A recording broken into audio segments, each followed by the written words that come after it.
राहत्या घरात गळफास घेऊन एका 35 वर्षीय युवकाने आत्महत्या केल्याची घटना यवतमाळच्या घाटंजी तालुक्यातून समोर आली आहे. घाटंजी तालुक्यातील इंझाळा येथे ही घटना घडली. सुरेश शंकर डंबारे असं मृतकाचं नाव आहे.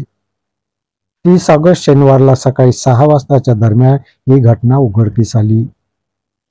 मृतक सुरेशला दारू पिण्याचं व्यसन असल्याचं पोलीस तक्रारीत नमूद करण्यात आलं आहे.